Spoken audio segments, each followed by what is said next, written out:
Chapter 75। एक बड़े से विला के एक बड़े से कमरे में एक लड़की प्रिंस साइज बेड पर लेटी हुई थी। वह लड़की बहुत ज्यादा खूबसूरत थी। वह पूरा रूम डॉल, टेडी बियर और टॉयज से भरा हुआ था। यह बोल सकते हैं कि वह किसी भी लड़की का सपनों का रूम होगा। वहां पर किसी राजकुमारी के रहने जैसे सारी सुख सुविधाएं मौजूद थीं। तभी उस रूम का दरवाजा खुलता है और दो लड़के वहां पर आते हैं। दोनों के दोनों उस लड़की के दोनों तरफ बैठ जाते हैं। उनमें से एक लड़का बिना भाव के चेहरे के साथ उस लड़की को देखते हुए उस लड़की के सर को प्यार से सहला रहा था। वहीं दूसरा लड़का बोलता है, भाई हम इसे इस तरीके से छुपाकर कब तक रखेंगे, आखिर इसे भी खुलकर जीने का हक है।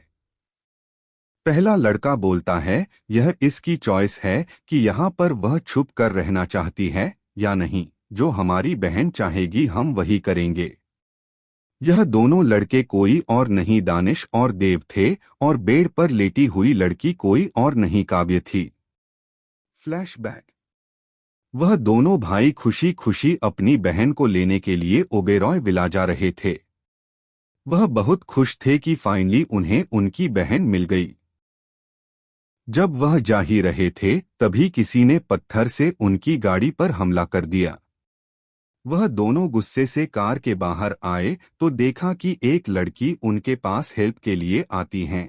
सॉरी सर, मेरा इरादा आपका नुकसान करने का नहीं था, पर कोई भी हमारी मदद के लिए तैयार नहीं था। मैंने रास्ते से जा रही कई कार रोकने की कोशिश की पर वह नहीं रुकी। प्लीज प्लीज सर, हमारी हेल्प कीजिए। वह कुछ लड़के हमारे पीछे पड़े हुए प्लीज। उस लड़की की हालत देखकर समझ में आ रहा था कि उसके साथ किसी ने गलत करने की कोशिश की है। दानिश उसको देखकर बोलता है, क्या तुम ठीक से बताओ कि हुआ क्या है।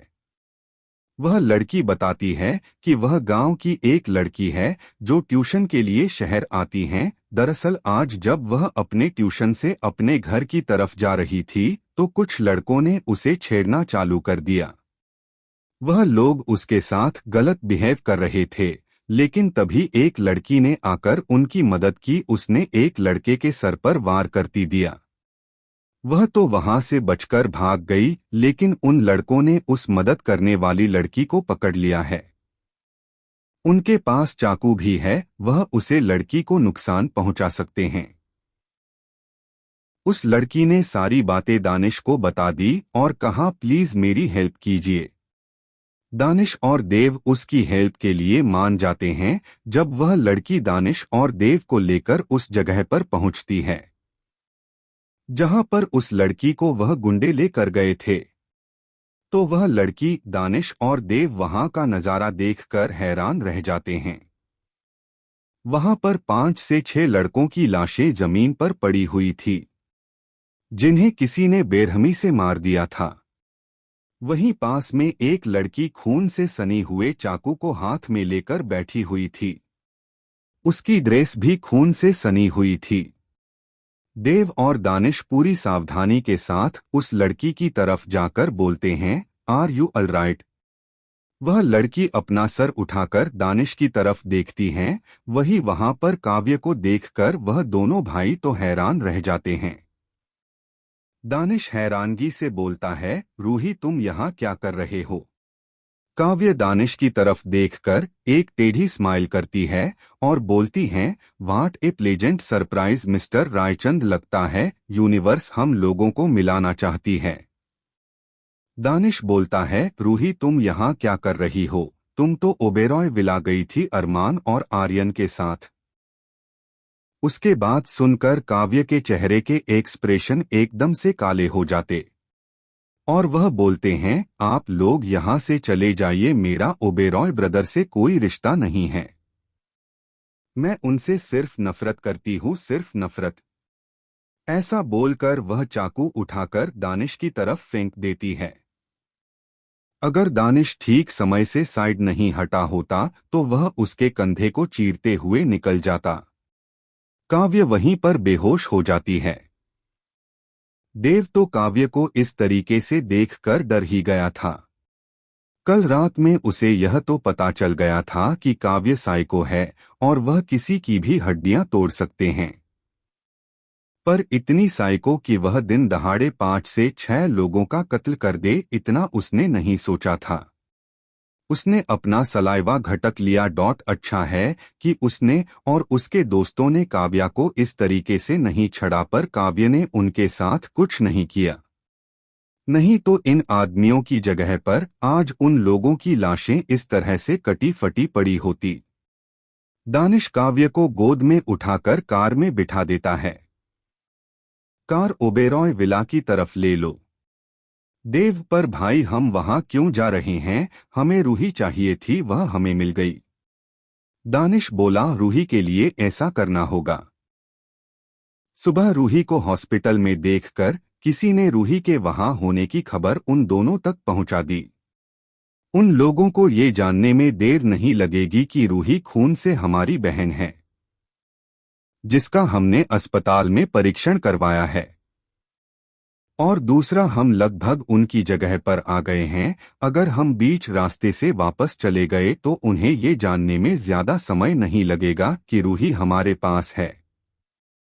उनके शक को दूर करने के जरूरी है कि हम खुद से उन्हें रूही से हमारे रिश्ते के बारे में बताएं, और जब वह लोग रूही को ढूंढ रहे होंगे तो रूही उनके घर में हमारी कार में होगी, पर वह उसे ढूंढ नहीं पाएंगे।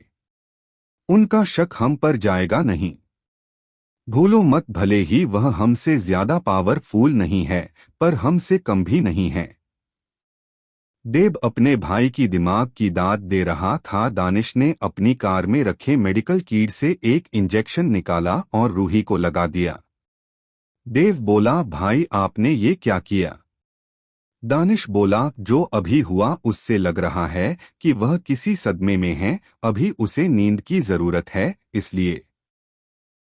देव कुछ नहीं बोलता। वहीं दानिश रूही के फॉरहेड पर किस कर आगे की सीट पर आकर बैठ जाता है।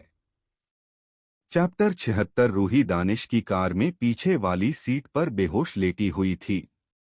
वहीं दानिश कार को ड्राइव कर रहा था और देव पैसेंजर सीट पर बैठा हुआ था।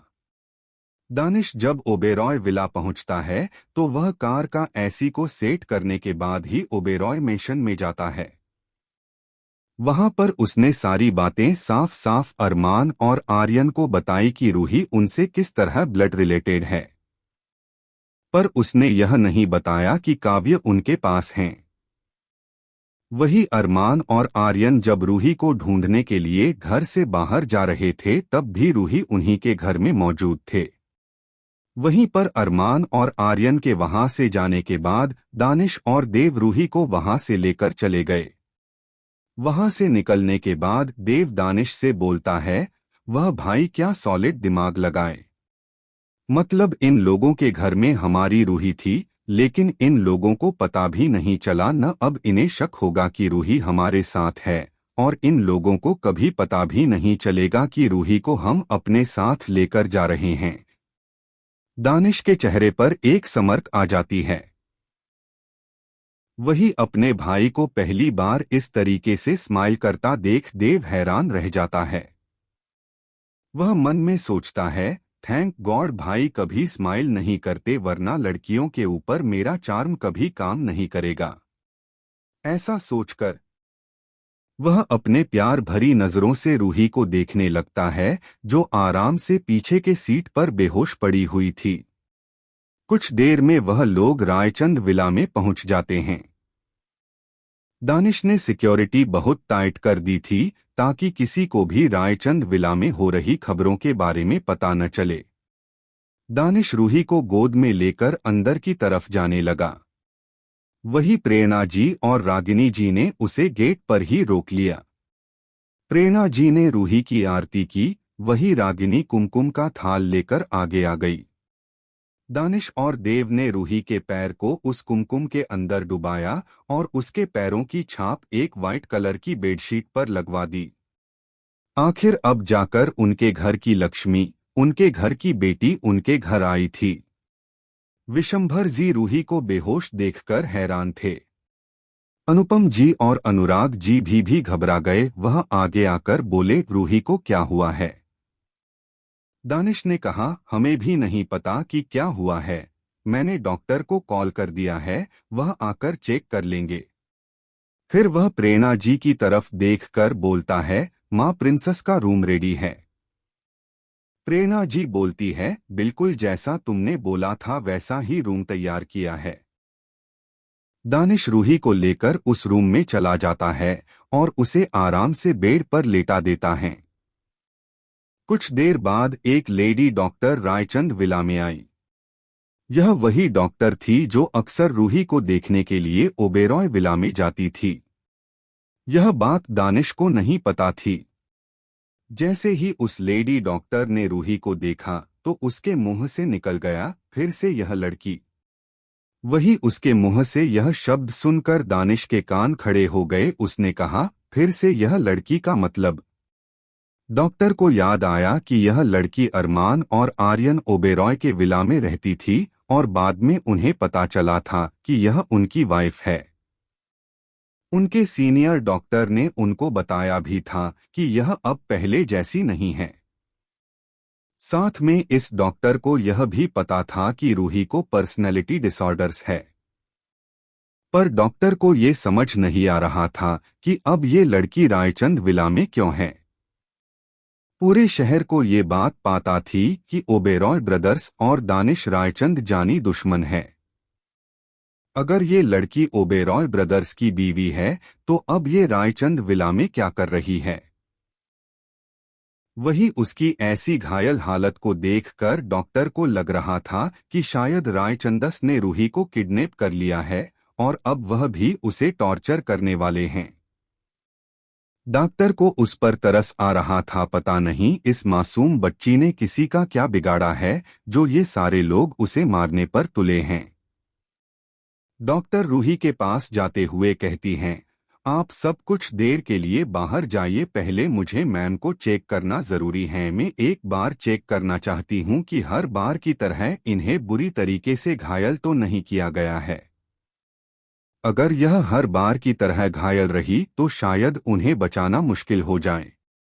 उसके ऐसा बोलते ही दानिश और देव हैरानी से डॉक्टर को देखने लगे। उन्हें समझ नहीं आ रहा था कि आखिर यह डॉक्टर ऐसा क्यों बोल रही है, लेकिन वह दोनों वहां से निकल गए। रूम के बाहर पूरा परिवार इधर उधर चक्कर काट रहा था।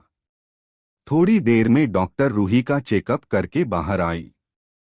सारे परिवार के लोग वहां पर इकट्ठा हो गए। डॉक्टर भी उन लोगों के इस तरह उनके पास आने से घबरा गई। प्रेरणा जी आगे आते हुए बोली, कैसी है वह, ठीक तो है न, वह बेहोश क्यों है, उसे कब तक होश आएगा। रागिनी जी, कोई घबराने वाली बात तो नहीं है, वह ठीक है न। अनुपम जी, प्रेरणा जी से आप उन्हें कुछ बोलने दोगी, वह तब बोलेगी न। डॉक्टर साहिबा आप बोलिए। ऐसे ही एक एक करके पूरे परिवार के लोग वहां आकर रूही के हाल के बारे में पूछने लगे। डॉक्टर को तो समझ नहीं आ रहा था कि वह क्या करें। वह लोग उससे सवाल तो कर रहे थे पर उसे जवाब देने का मौका ही नहीं दे रहे थे। तो क्या होगा कहानी में आगे जानने के लिए पढ़ते रहिए मेरी यह कहानी।